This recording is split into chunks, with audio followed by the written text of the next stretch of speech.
Before I start the video, guys, I just want to let you know that I do actually have a gaming channel where all my gaming content is uploaded. The last video I uploaded was Arenas is Fun, and that's the Apex Legends game. That was uploaded at the time of this recording, anyway.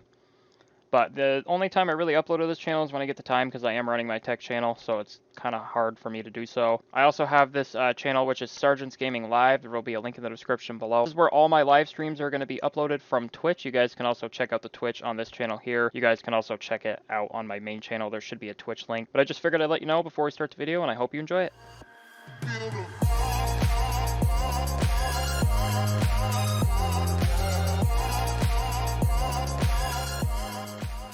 Hey, what's going on, guys? SargeantsTechTips, and welcome to another video on my channel. And in today's video, we're going to be looking at the Linux Mint 20.3 Mate Edition. So in the last video, we actually looked at Cinnamon Edition. Now we're going to be looking at the Mate Edition. Now, I'm not going to go through every software in this particular video, so this video might be shorter. And the only reason for that is because all the Linux Mint versions, they usually have the same software. I know Mate is slightly more lightweight than Cinnamon, and I know the XFCE edition is like 10 times more lightweight than both editions. So obviously, we're going to be using VMware, just that's what we used last time, so why not? Now what we're going to do is create a new virtual machine, typical. We're going to go here to the desktop, grab the ISO file, and of course you couldn't detect it. So we're just going to do Linux, Ubuntu 64-bit. This is going to be Linux Mint. Yeah, like last video, I forgot what it was called. Right here, 20.3. Oh, is this a different version? Oh, it's the same version. 20.3. This is going to be Mate times 64.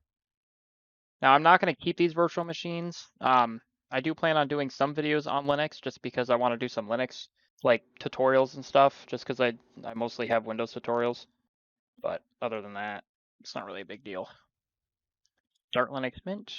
Now, if my voice sounds fuzzy or it does a weird glitching thing, it's because I'm using RTX voice, so you guys can't hear me typing or doing like any like. You should not be able to hear me clicking right now. That's essentially it. I do have a video for that, and I'll put it up in the cards. So this is Linux Mint XFCE. It does not. Oh, it looks a little. Okay. Okay. So we might be onto something here. So we're just going to install it, like usual. April 2nd. No, it's definitely not April 2nd yet, but you do you. No, the driver's installed. Oh, look at that. Beautiful wallpaper. That's beautiful. Erase disk and install Linux Mint. Continue. Your name. SargeantsTechTips. I don't remember what we did last time, but I think what we're going to do is just STTPC. SargeantsTechTips for username, and then root is going to be the password as usual. I would not recommend using root unless the computer that you have will not be leaving. And if you don't want security, it doesn't matter then. Now it's going to copy files and install Linux Mint. We'll be back when it's done. Not sure how long it's going to take, but you know what they say. And while we wait for this to finish, did you know that 99.4% of you are not subscribed? Only the watch time for my subscribers is 0.6% as of the time of recording this video. You guys should definitely hit that subscribe button and make that go up. Just saying. It looks like the installation is complete. Yeah, that makes sense. Sometimes they're wrong. Is complete. And I'm just going to click restart now. Well, this is Linux Mint Mate, and right off the bat, I kind of wish the wallpaper didn't do that. I gotta fix that. Hold on. So, like in the last version of Linux, it comes up with the Welcome to Linux Mint. Obviously, it's telling you the Mate edition right here. You got first steps, documentation. It all looks the same. Yeah, it's all the same here, so I'm not going to bother with that. So, as I was saying, right off the bat, you got more about me. So you can change the password here. You can add a picture. Penguin. Interesting. So we got computer, which brings you to your computer. You got like your hard drive, your file system, and then this is your file explorer, I would presume. Go to desktop. Yeah, this is your file explorer. So you got documents, downloads, music, pictures, videos. You got your trash, your recycling bin, which I'm not sure why that's not on the desktop. Can you do? You can't add like the like you can in Windows where you can add the trash.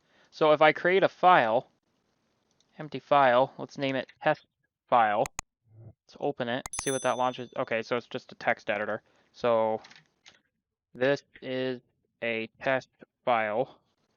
If we X out of that, click save, and then right click on it and click delete, delete. Oh, it permanently deleted it. Okay. Yeah, because I refreshed it and it didn't pop up here. So I think what you have to do is when you want, oh, move to trash. So you have to click move to trash, and then it's in your trash bin. Okay, that's different, but I mean, that's not a horrible thing if you just want to completely delete something. That way you don't have to worry about deleting it from your trash bin. So yeah, this is the file explorer. There's really not much to explain here. It's basically all the same. The file explorer is called Kaja or Kaja, something like that.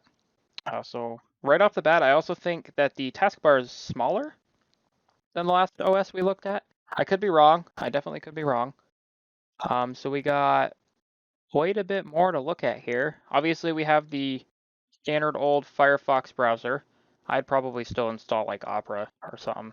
I think I said Chrome at one point, but I actually prefer Opera GX just out of all the browsers. But honestly, if you're just going to use the operating system for videos, watching YouTube and stuff, there's a light mode and then a dark mode. Oh, that's cool. Save colorway. If you're just going to use it for browsing, like standard browsing, Mozilla Firefox that already comes with the operating system should be fine for you. And it should be quite fast too. Like I actually don't mind the look of this browser. Like they've actually definitely upped their game. What else we got? We got Mate font viewer, image viewer. Yeah, so a lot of the stuff, like I said, I'm not going to look at because I just want to know if it looks different. Like, see this looks completely same from the last operating system I did. You got passwords and keys. Yep, you got bootable writers and then a stick formatter, which those are nice to have. You can always carry a Linux flash drive with you and just use the software from booting off the USB and you don't have to install it. Redshift, that's kind of like Night Shift on Windows, or I don't know what it's called on iOS, but there's another term for it, or f.lux if you've ever used that. Yeah, image viewer, file renamer, graphics, what is this? Digital scanner.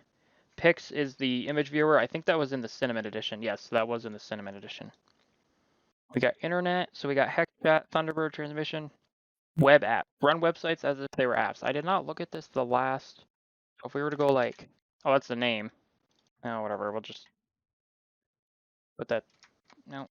Yeah, okay, there we go. Category, internet, browser, Firefox. Okay. So, oh, okay, that's kind of cool. So if you wanted to just have Facebook and you don't have to open the browser, you could put like this on your desktop. I think if we edit this, no, okay. Could I just like web apps? So if we look up, oh, look at that, it's a web app. Oh, add a desktop. Look at that. You can have like Facebook on your desktop or YouTube, and you can just have them there. And what it does is it opens it up in Firefox, but as an app. So it's not as Firefox, and you can just have them on your desktop, so it's much easier to get to. Especially if you're using this for just basic video or like like you're just watching YouTube, you're watching Netflix, Hulu, any of that fun stuff. It'll probably do the logo because it clearly did the logo for that one. Hulu.com. Look at that. It popped up with the Hulu logo. Then obviously we just click, you can change the browser if you want, click OK. Now if we type in Hulu and enter it, it's basically an app, but it's still running in the web browser. I could find that very useful, actually. Yeah, no, that's given me some ideas. But yeah, that is the web apps application. That is really, really unique. I was not expecting that. All right, what else we got? We got web apps, transmission, which that's basically, okay, so it's sharing files over BitTorrent. So that's fine. And if these pop up, your web apps will pop up in the internet section. Office, yep, comes with LibreOffice. I'm not going to go over that. I think I'm going to do a separate video on that. Then you got library, so that'll show you all of your recent and favorite documents. Sound and video. You got Celluloid, play movies and videos, so that's the video player. Yep, the hype, I don't know how to pronounce that, but we looked at that in the last video. You can install multimedia codecs. Rhythmabox is it's a sound player, so it's kind of like Windows Media Player, or what is it on Windows now? Groove Music or something. What else we got? We got File Browser. Yep, that's what we were just looking at earlier. What else we got? We got Power Statistics System Monitor. That looks sort of different. It might just be the dark mode messing with me, but that looks somewhat different. You got processes. This is all the stuff that's running in the background. This is your system. It gives you your system information. Now, if you actually had a graphics card installed, you had this built either in a desktop or a laptop, or sorry, if you had this installed in a desktop or a laptop and it had a dedicated GPU, it would actually tell you your GPU.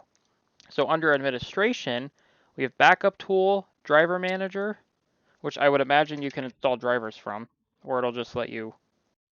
Your computer does not need any additional drivers. Look at that. That is pretty sweet. We got printers that allows you to configure your printers. That's something, yeah, I don't need to explain it. You got Cinepatic Package Manager, install, remove, and upgrade software packages, users and groups, so you could add more than one user. Obviously, the update manager that decided to show up unannounced, and then you got time and date.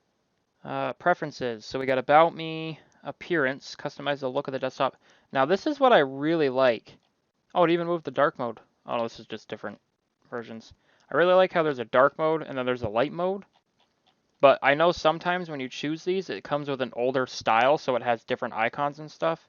So if you like an older style of Linux, you can just change to that. I also really like how they added a bunch of backgrounds.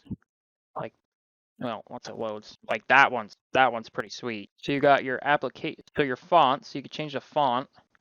Oh, that's weird. Oh, so if I go to italic, kind of just changes the font of everything, which is weird, but some people might find that nice to do. And I would imagine there's just a bunch of different fonts. If I wanted to, I could choose that one. Like if we went down here, you can see it changed. Now, I wouldn't necessarily, if it were me, to change the font, unless you like something a little more bold or light. But honestly, it's nice that you can do that. Some people do like to do that. Then we got Bluetooth, which just configures your Bluetooth settings, which that should be pretty self-explanatory. So you can set your keyboard. That was on the last version. You got set your mouse preferences. Screensaver. See, this one actually has screensavers. I don't believe the last... Oh, that's weird. I don't remember if the last one did or not. Oh, that is trippy, but freaking cool at the same time. Okay, I don't want to get... How do I leave? There we go. I don't want to get demonetized for that. So you got like fishes and stuff. That one's trippy. You got a barcode. That one's even more trippy. That reminds me of the old like effects and stuff on like Windows 7 when you played music. You could add cool effects while the music was playing. There's a lot of friggin' screensavers on here that come with the operating system. Holy crap. So we were just looking at screensaver. We got sound. Sorry, I had a blank there. Startup applications. You can actually relaunch that welcome screen through the preferences if you want. Not sure why you would, but Windows. This is just Windows op settings. Yeah, I mean, that's really it on this version. You got your Bluetooth, some system reports. Oh yeah, we were looking at this earlier. It's probably just going to tell me to update. And then you got the update manager. This is just telling you got updates. This is your internet. As you can see, I have wired connection, Ethernet, just because I'm using the version of Linux. I'm surprised this doesn't have like a sound. I thought some of the Linux versions did. And then obviously you got your clock, which gives you a calendar. Yeah, so it's not much different from some of the Linuxes. The Linux operating system we just looked at last, but it's different in its own way. It's got some different customization options, and for all I know, I just probably didn't find the other customization options in the last video. Because on here on the left, we got Software Manager, Package Manager, Control Center, which is what I was looking for earlier, actually. And then we got Terminal, which is normal. You got Lock Screen, Log Out. And this is all your places. You can go to your trash. Yeah, it's a decent OS. If you're looking for a lightweight operating system to install on an older laptop just for web browsing, if it has internet access, definitely install Linux Mint Linux Mint 20.3 Una Mate, or whatever newest version is available, because who knows, you could be watching this video like 50 years after. I don't know why you'd be watching my content, but who knows. But anyway, that is Linux Mint Mate Edition. This is 20.3 Una at the time of the recording of this video. It could be a completely different version by the time you're watching this. But if you guys enjoy the video, please drop a like. If you guys do not enjoy the video, please drop a dislike. I hope you guys enjoyed this type of video. I am trying this new series. This is going to be episode 2, and I'm actually going to try to finish the series because I know there's series on my channel I haven't finished, and I don't even know where that laptop went. So we're just going to pretend that series doesn't exist. But if you guys have an operating system that you would like me to look at, it doesn't necessarily have to be Linux. It can be a separate operating system, like a Linux ripoff or a Windows ripoff that you want me to look at. Then let me know in the comments below. If there's a certain Linux operating system you want me to look at, also let me know in the comments below. But thank you guys for watching. I'll see you guys next video, and peace.